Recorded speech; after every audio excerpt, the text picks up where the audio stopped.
मरहम वक्त की इंतहाई कमी है।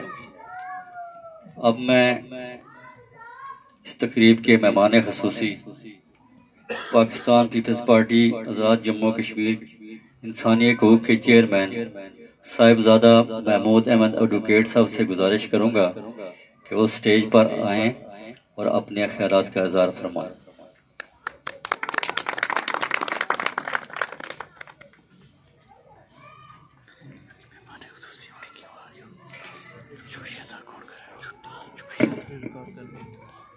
बिस्मिल्लाहिर्रहमानिर्रहीम।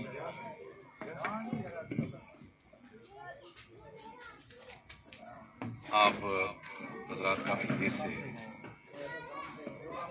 यहाँ पे समाअत कर रहे हैं, बहुत तफसील के साथ बातें हुई हैं और आपने सब्र के साथ इसको समाअत किया है।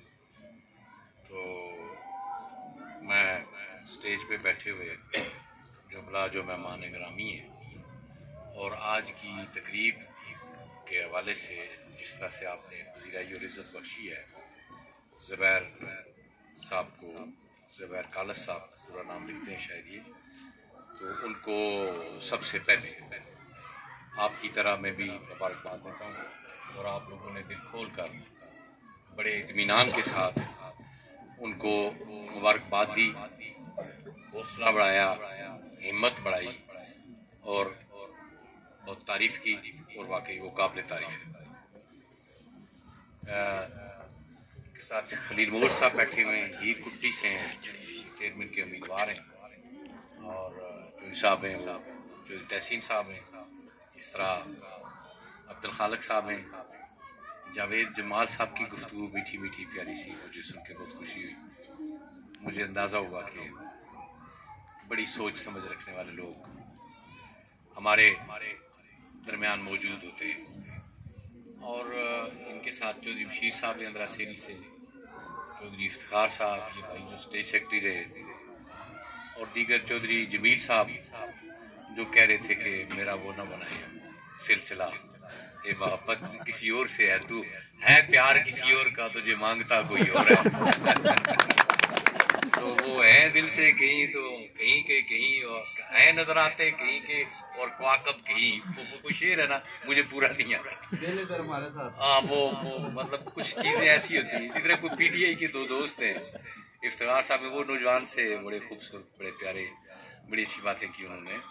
मुझे लगा कि बड़ी एक मोहब्बत का माहौल है, अंदर से कुछ तारे सारों की मिलती हैं और कहीं बड़ा करंट आया तो तारें जली हैं, वो दोबारा ठीक हो सकती हैं, दोबारा वायरिंग दुरुस्त हो सकती है।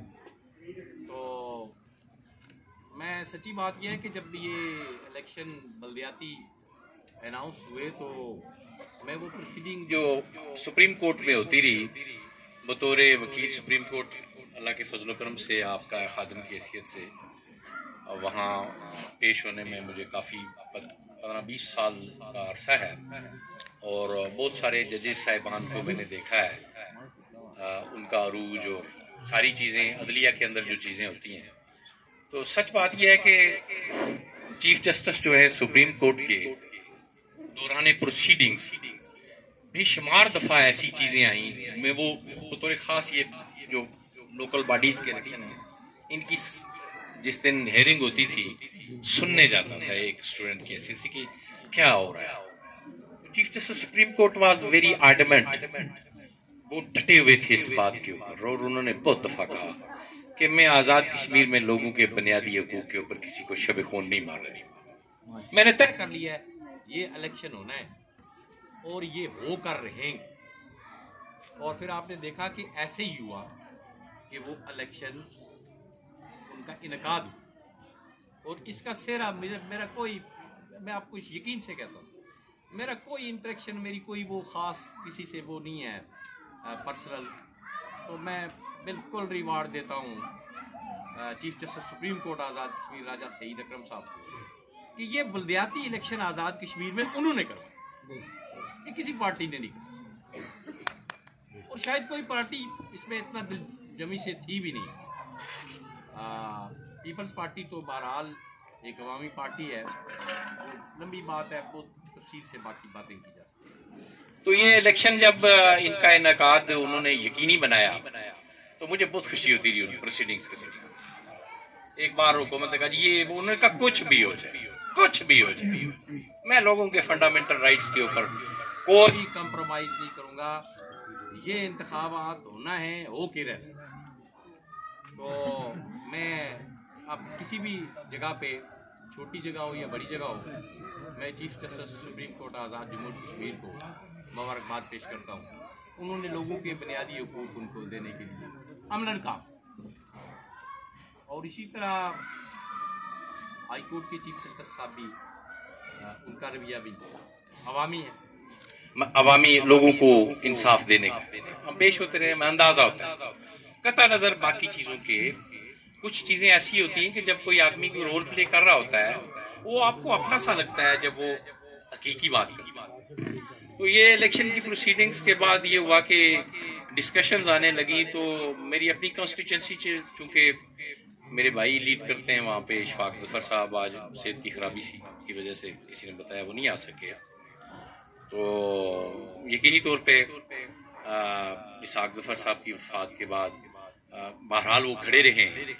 ये भी बड़ी सियासत में इस तरह से कॉन्स्टिट्यूंसी में आप देखिए एक मेंबर भी जब जदोजहद करता है तो मुश्किल होता है, खड़ा रहना भी बड़ी। मेरी अपनी भी रिजर्वेशन हो सकती है, मैं भी पता नहीं कई दफा तनकीदें करता हूँ। बहुत सारे लोगों ने कहा जी ये कर जाएगा महमूद, वो कर जाएगा। मैं पॉलिटिकल वर्कर हूँ और मैं बहुत सारी चीजें जानता हूँ, मैं बहुत सारी चीजें कर सकता था और इस कैपेबिलिटी को मेरे सारे लोग जानते हैं, मेरे भाई भी जानते हैं, मेरी फैमिली भी जानती है, सारे लोग जानते हैं। और खुद मेरे जो मरहूम मामू इशफाक जफर साहब वो भी जानते थे कि कौन है पॉलिटिकल वर्कर मेरी फैमिली। लेकिन मैं जब वो फोत हुए तो मैंने ये सोचा कि इस बेड़े को आगे बढ़ना है, इस कश्ती को आगे बढ़ना है। और ये कश्ती मिनिस्टर बनने से, एमएलए बनने से, मरहात लेने से, लीडरशिप का नाम लेने से ज्यादा बढ़कर ये है कि ये लोगों की बुनियादी हुकूक और इज्जत नफ्स का सवाल है।